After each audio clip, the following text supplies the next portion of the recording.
The police seized 9 cows and 2 goats as part of a clampdown on stray animals.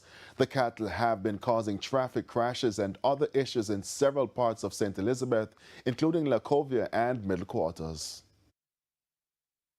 These animals are creating a nuisance and mayhem in the Holland bamboo, feeding on the young bamboos, at least what is left after Melissa destroyed the scenic avenue in the parish.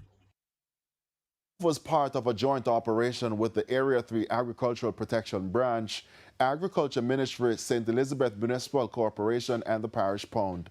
Sergeant Desroy Holness is urging owners to keep their animals secured and to also have them tagged under the National Animal Identification and Traceability System. He stressed that animals are not to be transported without air tags or sold without a receipt. He says the seized animals valued at about $1.1 million will be kept at the pound in Marsville for at least a week. They will be auctioned if not claimed by the owner within that time.